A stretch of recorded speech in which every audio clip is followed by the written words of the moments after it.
E a OAB fez, então, uma ação de descumprimento de preceito constitucional, ingressou com esta ação no Supremo Tribunal Federal, que está prestes a julgá-la, declarando, então, a inconstitucionalidade da lei da anistia no que tange a isentar os torturadores e assassinos de qualquer tipo de punição. A verdade é que eu acabei estudando esse tema com um pouco mais de profundidade, aliás, estou começando a estudá-lo com um pouco mais de profundidade, porque escolhi o assunto para o meu trabalho de conclusão no curso de Direito. Este assunto específico da anistia. Exatamente, esse assunto de que torturadores e assassinos podem, sim, ser julgados e condenados. E tanto a legislação internacional, né, como o estudo da própria Constituição brasileira demonstram que existem, sim, não apenas brechas, mas grandes espaços jurídicos para que se possa trabalhar pelo julgamento e punição desses torturadores e assassinos da ditadura militar. Então, deputada, na Argentina e também no Chile, mas principalmente na Argentina, a gente viu fotografias e filmagens, né, de ex-ditadores, ex-generais, todos nos bancos dos réus e muitos deles condenados. Exatamente. Esse, inclusive, é um dos elementos que a gente tem que trazer à tona para mostrar que no Brasil também podemos julgar e punir torturadores. E a Argentina, inclusive, teve uma lei que foi muito explícita, ao contrário da nossa lei da anistia, que em nenhuma parte do texto dela fala em anistiar torturadores ou assassinos, e sim a intenção dela era anistiar as vítimas da ditadura militar, que estavam sendo perseguidas, mas a Argentina teve uma lei muito explícita, que foi a lei do ponto final e da obediência devida, para impedir o julgamento e punição. Mas a pressão da sociedade civil argentina foi tão grande que essas leis foram declaradas inconstitucionais alguns anos depois de terem sido promulgadas. E os torturadores lá foram julgados, punidos, muitos estão presos.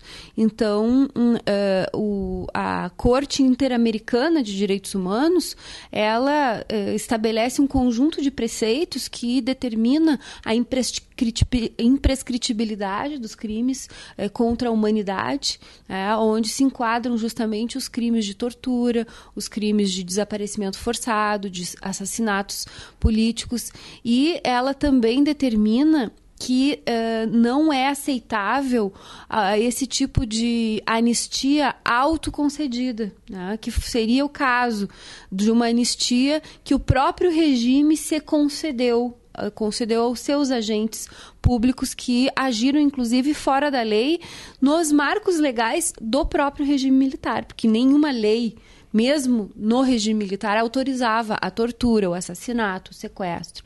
Então, há grandes possibilidades jurídicas, tanto no campo do direito internacional como no campo do direito constitucional, de se questionar essa impunidade que até hoje é gozada pelos criminosos da época da ditadura militar, o que não é uma condenação aos militares como um todo, né? Mas àqueles que cometeram crimes e inclusive, que alguns não eram militares, eram civis, né? Policiais civis, que nas dependências do DOPS e de outros órgãos da repressão política mataram, torturaram dezenas de militantes que lutavam contra um regime autoritário e pela volta da democracia.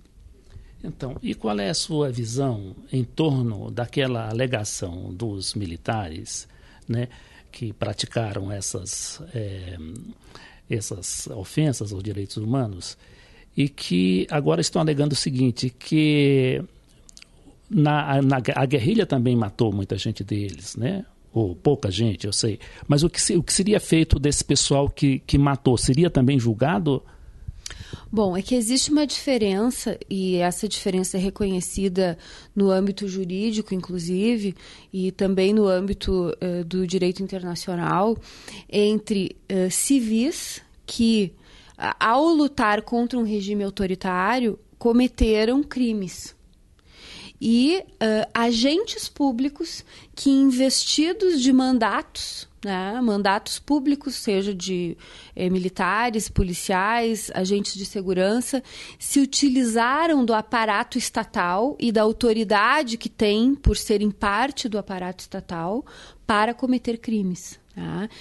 Então, o Estado que deveria proteger acaba sendo um agente de violação das leis.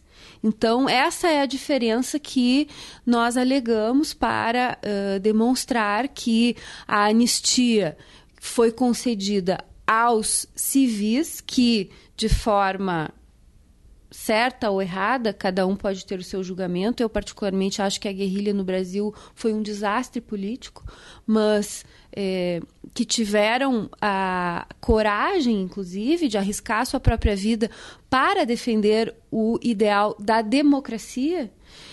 Estes, sim, merecem a anistia. E os agentes públicos que, investidos deste mandato que deveria lhe obrigar a proteger o cidadão, se utilizaram desse aparato público para prender, torturar e matar. Tá?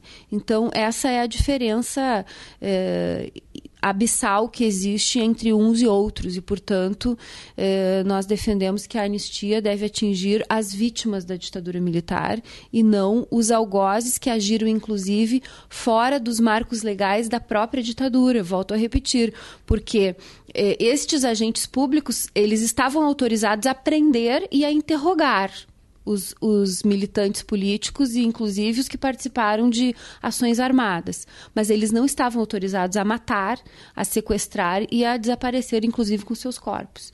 Então, por isso é que eles deveriam, sim, ser julgados e punidos. E ainda existe também uma questão paralela correndo em torno disso, que é a questão dos documentos, né? Com relação àquela época da ditadura. O Exército, Marinha e Aeronáutica parece que não abrem mão disso e estariam assegurados pela lei. Essa é uma outra luta que existe e é travada principalmente pelos familiares e dos desaparecidos e mortos na ditadura militar, para ter acesso aos documentos, né?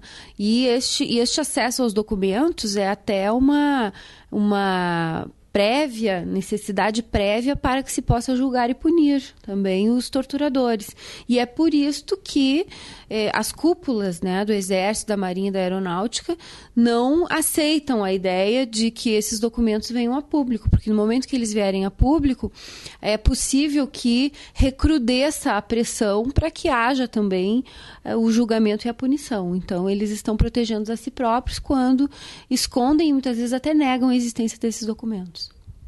Nós entrevistamos a deputada Luciana Genro, do PSOL do Rio Grande do Sul.